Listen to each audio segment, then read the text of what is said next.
Influenciadoras brasileiras são presas em operação contra tráfico de óleo de maconha dos Estados Unidos. Cidades de Massachusetts mudam as leis para reduzir velocidade dos carros nas ruas. Jorge Santos, ex-deputado filho de brasileiros que foi expulso da Câmara, desiste de voltar a concorrer.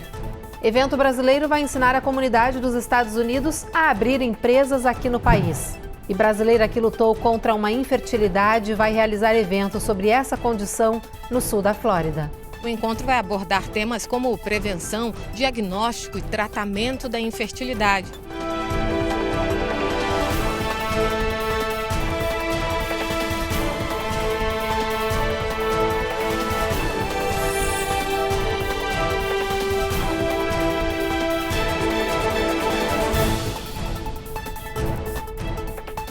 Olá, muito boa noite. Se você anda sonhando em abrir uma empresa aqui nos Estados Unidos, atenção! O Grupo Mulheres do Brasil Sul da Flórida vai realizar a segunda edição do Rodas Jurídicas, um evento todo em português, pensado para a nossa comunidade e que vai abordar questões importantes, que vão desde o passo a passo para a abertura de empresas até aspectos migratórios. Os detalhes quem nos traz é a Cone Rocha. A segunda edição do Rodas Jurídicas vai acontecer aqui na sede do Consulado Geral do Brasil em Miami, um parceiro do evento que será realizado no dia 10 de maio. A ideia é ajudar os brasileiros com informações sobre como abrir ou formalizar uma nova empresa, contratar funcionários ou registrar e proteger uma marca. Assim como na primeira edição, tudo será gratuito. Vão participar profissionais liberais credenciados na Flórida e especialistas no mercado de trabalho norte-americano. Eles vão falar de todos os aspectos legais para abrir uma empresa aqui no país. Tudo de uma maneira simples e muito acessível. Abordarei as oportunidades de abertura de empresa nos Estados Unidos, as vantagens e desvantagens com o passo a passo de criação da sua empresa. Darei dicas sobre como mantê-la legalizada, com insights valiosos sobre o mercado empresarial norte-americano.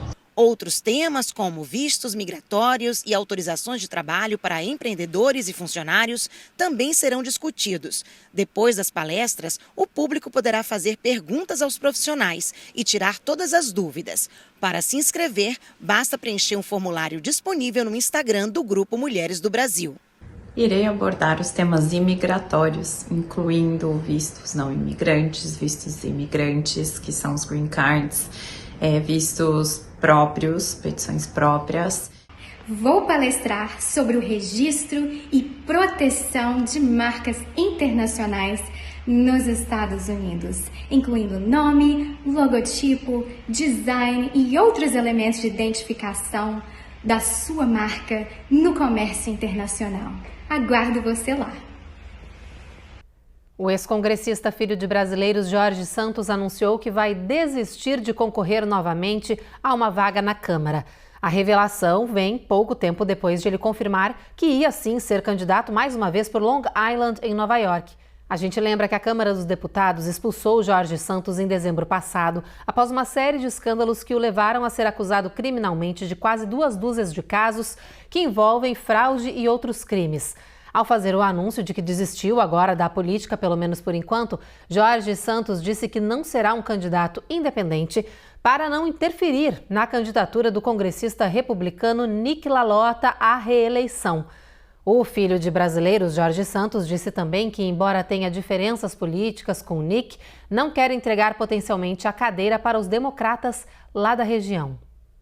O estado de Oklahoma aprovou um projeto de lei semelhante àquele implementado no Texas e que está parado na justiça. A medida, que pode permitir a caça e a expulsão de imigrantes sem status, já está na mesa do governador, que disse que vai sancionar o projeto.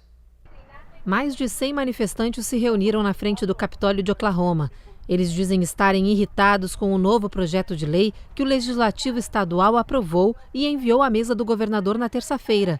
A medida permitirá que policiais locais e estaduais removam imigrantes indocumentados do estado. Esse tipo de ação geralmente é responsabilidade de agentes federais. E os manifestantes acreditam que a banalização desse tipo de lei possa promover uma caçada a pessoas que estão no estado sem status imigratório. Apesar da polêmica, o governador de Oklahoma, Kevin Stitt, afirmou que deve assinar o projeto de lei. Yes, you're going to have people who are stopped because of the way they look.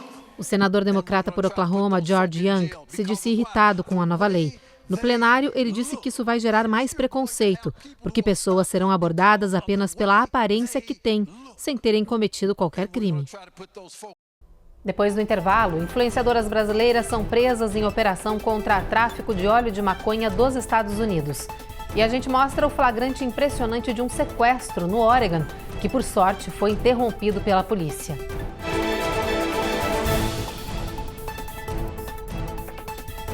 Américas no ar. Oferecimento. Reserve Ship. Melhore agora a sua qualidade de vida. TapTap Send. Envie agora um Pix para o Brasil e o melhor sem taxa de envio. Uninter. A melhor faculdade para brasileiros nos Estados Unidos. Acesse uninteraméricas.com e inscreva-se já.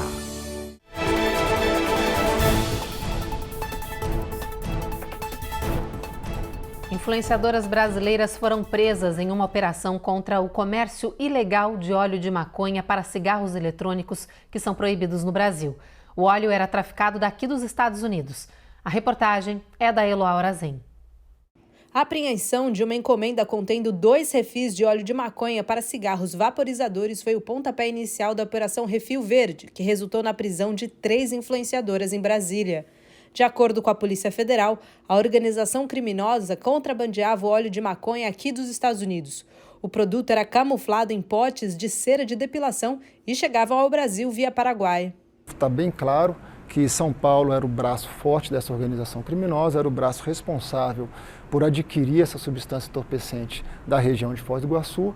Eles em São Paulo diluíam essa substância entorpecente, transformavam em um óleo que era revendido para todo o país. E eles faziam essa revenda através de um site que era feito por pessoas do Rio de Janeiro, por um técnico em informática do Rio de Janeiro.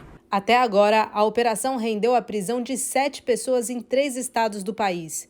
Entre os detidos estão influenciadoras acusadas de receberem pagamentos para promover o uso do entorpecente em suas redes sociais. O esquema movimentava uma quantia milionária. Nós verificamos durante toda essa apuração que eles tinham um lucro de cerca de R$2 milhões por mês, ou seja, muito dinheiro vendendo óleo de maconha.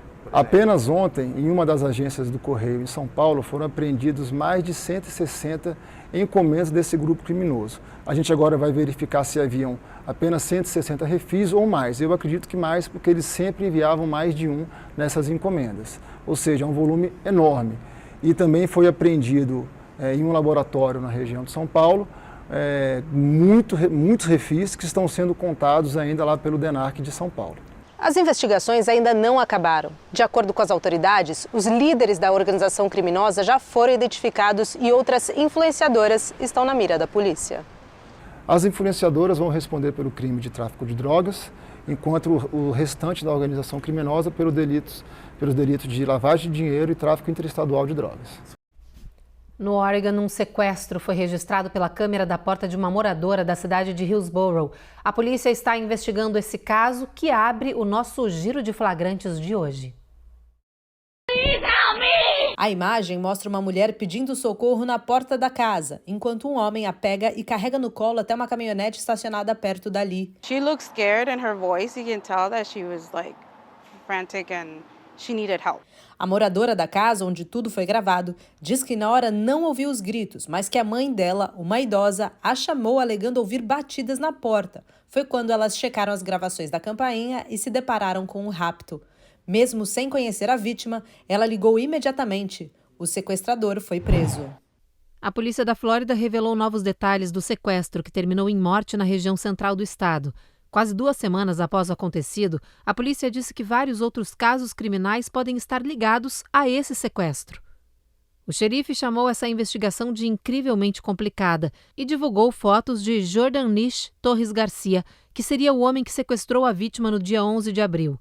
Os agentes também acreditam que é ele o homem quem comprou o carro usado na abordagem a Catherine Águas Vivas. Também foram divulgadas imagens desse outro homem, Giovanni Crespo Hernandes, que falou com a vítima ao telefone pouco tempo antes do sequestro para supostamente lhe entregar algum dinheiro. Giovanni e a namorada seriam traficantes de drogas. Em Fairfield, New Jersey, câmeras corporais da polícia flagraram um resgate impressionante. Um hotel para cachorros estava pegando fogo. Foram moradores da região que chamaram o socorro e os oficiais nem esperaram os bombeiros chegar para entrar em ação. Os agentes percorreram todas as salas, salvando os animais um a um. Depois que todos os 46 animais estavam em segurança, veterinários foram acionados para checar a saúde deles. Todos passam bem e foram devolvidos para os seus tutores. Oh, so cute. Oh, so cute. O presidente Joe Biden assinou uma medida de auxílio financeiro de quase $500 bilhão para Israel, Ucrânia e Taiwan. O pacote havia sido aprovado pelo Congresso norte-americano na terça-feira. Agora nós vamos direto com a correspondente da Record em Tel Aviv, Denise Odorici, que nos traz as últimas informações sobre o conflito no Oriente Médio. O vídeo divulgado pelo Hamas é a primeira prova de vida de Hersh Goldberg Polin, de 23 anos. A família dele autorizou a publicação das imagens. O refém teve um braço amputado. Ele diz que está sequestrado há cerca de 200 dias e pede ao governo de Israel pela libertação. Segundo informações da mídia israelense, Hersh foi atingido pela explosão de uma granada durante o ataque de 7 de outubro. Nesta quarta-feira, o chefe do exército israelense viajou ao Cairo, no Egito, para discutir a operação terrestre na cidade de Rafah e os esforços para renovar as negociações por um acordo de libertação dos sequestrados. O governo egípcio é contra a operação militar na cidade, que fica na fronteira do país com a faixa de Gaza, por temer um grande fluxo de refugiados. Na fronteira norte de Israel, segundo o exército, metade dos combatentes do grupo terrorista Hezbollah foi eliminada. Ou eles foram mortos ou abandonaram o sul do Líbano, disse o ministro da Defesa Yoav Gallant, acrescentando que a operação defensiva está em andamento. No Tennessee, estudantes promoveram um protesto massivo contra um projeto de lei que pretende armar os professores dentro das salas de aula. O grupo invadiu o plenário do Capitólio Estadual ontem e teve confusão.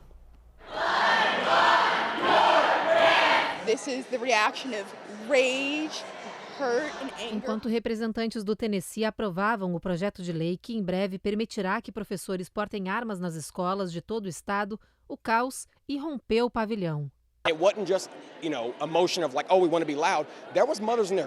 Foi Cole Jr. quem organizou o protesto, que reuniu dezenas de pessoas que gritavam e cantavam para chamar a atenção dos políticos. Depois, o grupo se deitou no chão em silêncio.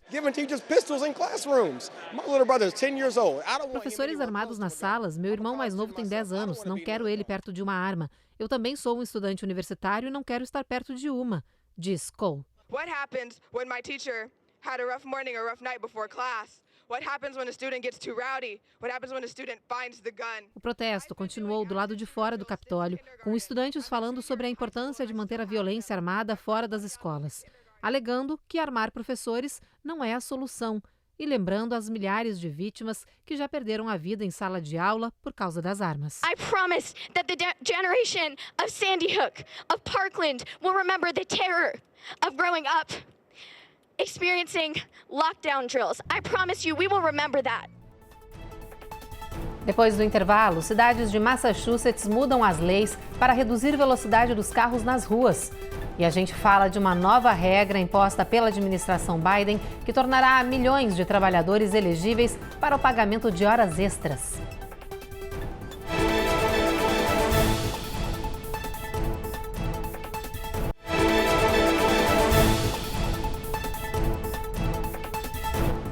Diversas cidades de Massachusetts estão mudando as leis para reduzir a velocidade dos carros nas ruas e aumentar a segurança de pedestres e motoristas. A maioria das regiões está impondo o limite de 25 milhas por hora, sobretudo nas áreas de maior movimento, como nos mostra agora a repórter Giovanna Locatelli. O limite de 25 milhas por hora já foi definido em 79 outras comunidades de Massachusetts. O Conselho Municipal de Lowell votou a favor no ano passado, mas não colocou a política em vigor até agora. A polícia de Lowell está parando os motoristas que dirigem em alta velocidade apenas para informá-los. Mas, em breve, quem não respeitar o limite de velocidade vai ser multado. Enquanto mais comunidades consideram fazer o mesmo, a cidade de Boston já tem o limite de 25 milhas por hora e os conselheiros municipais estão discutindo uma mudança ainda mais drástica.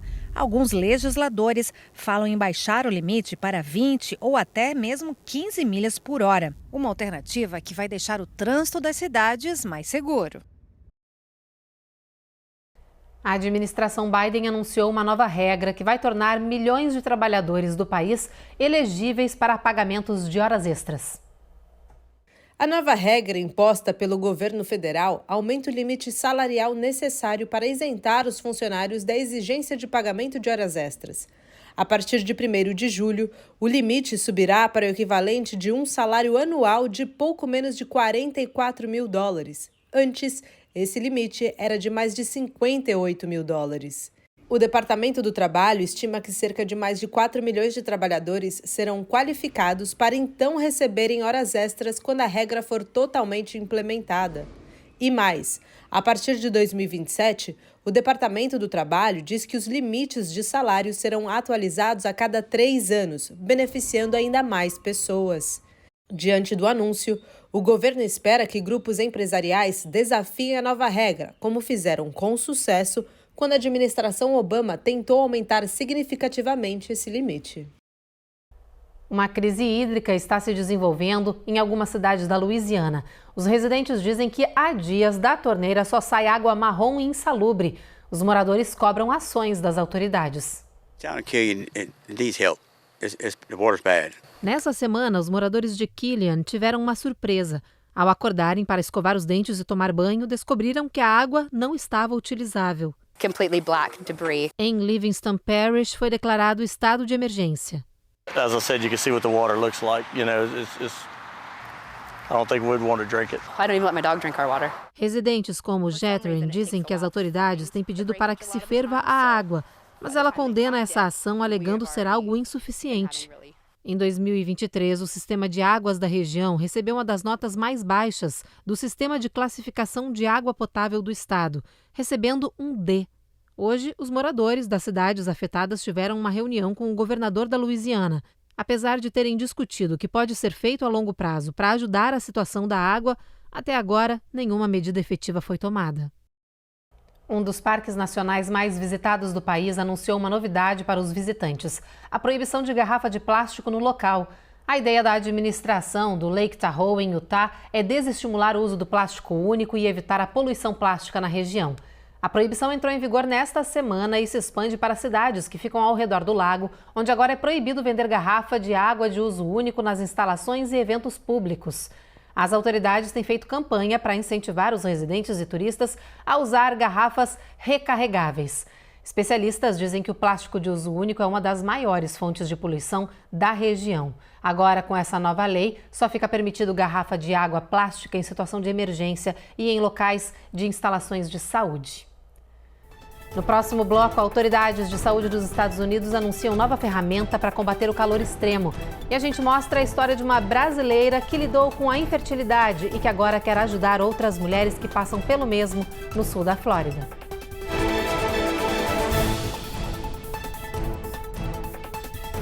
Américas no ar. Oferecimento Rejab Ship. Melhore agora a sua qualidade de vida. TapTapSend. Envie agora um Pix para o Brasil e o melhor sem taxa de envio. Uninter.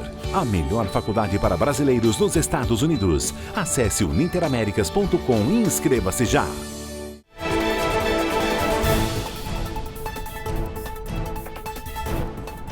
Faltando pouco para a chegada do verão, as autoridades de saúde dos Estados Unidos anunciaram novas ferramentas para combater o calor extremo, que tem sido uma constante aqui no país. A iniciativa de Calor e Saúde, criada pelo Centro de Controle e Prevenção de Doenças, em parceria com a Administração Nacional Oceânica e Atmosférica, é destinada a aumentar a proteção da população em dias quentes. O plano inclui uma previsão de calor nacional de 7 dias, que dirá quando as temperaturas podem atingir níveis prejudiciais. A partir deste verão, as autoridades também terão que tornar públicas informações adicionais, que fazem a diferença nas ondas de calor, como a qualidade do ar. O governo também passou novas orientações para ajudar os médicos a manter os pacientes em riscos seguros à medida que as temperaturas aumentam. É que no ano passado, o calor causou taxas recordes de atendimentos nas emergências de saúde em algumas partes dos Estados Unidos. O CDC adverte que as doenças relacionadas com o calor extremo permanecem uma preocupação de saúde pública, pois as mudanças climáticas resultam em episódios cada vez mais frequentes e intensos, colocando a vida de milhões de pessoas em risco todos os anos. Hora da previsão do tempo. Vamos chegar juntinho aqui no nosso telão para dar uma checada nas temperaturas para amanhã, pessoal. Olha, em Boston, previsão de tempo encoberto, mas bastante sol brilhando em Nova York, mínima de 41 e máxima de 57. Em Atlanta, máxima de 77, mais quente ainda. Já na Flórida, a previsão é de sol na região de Miami até a área de Tampa e sol entre nuvens em Jacksonville. Chegando no Texas, tem previsão de trovoada ao longo do dia em Houston, com máxima batendo 85. Trovoadas também e tempestade previstas para San Antônio, no Texas, com mínima de 71. Em El Paso, sol entre nuvens, máxima de 86 graus Fahrenheit. Agora a gente chega em Phoenix, no Arizona, onde vai fazer bastante calor, máxima prevista de 83 graus, bastante sol nessa região. A temperatura continua bastante semelhante na área de Las Vegas, mas com um sol um pouquinho mais ameno. Já em São Francisco, na Califórnia, previsão de dia nublado, com o sol aparecendo provavelmente ao longo da tarde, mínima de 54 e máxima de 64 por lá. Agora olha só essa história que viralizou nas redes. Sabe aquelas cenas de filme, quando os estudantes que estão se formando no high school enterram uma cápsula do tempo com objetos e cartas da época de escola? Pois no Minnesota, uma dessas caixas acaba de ser aberta e sabe quando que ela foi enterrada? Em 1920.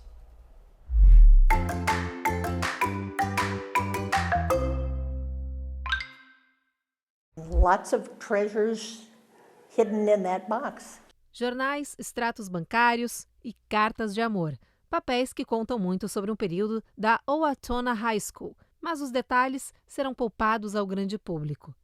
Well preserved. O conteúdo da cápsula do tempo foi revelado aos membros da comunidade durante uma conferência de imprensa na presença inclusive de alunos daquela época. We were really excited, to have something like this preserved for that long and then be able to open that up and then share it with the community as it was actually just being unveiled. Estamos muito entusiasmados por ter algo assim tão preservado por tanto tempo. Isso é parte da nossa história, diz o prefeito da cidade de Mankato. A cápsula do tempo foi criada em 1920. Mary Larson, uma das alunas, hoje centenária, estava lá, cheia de curiosidade.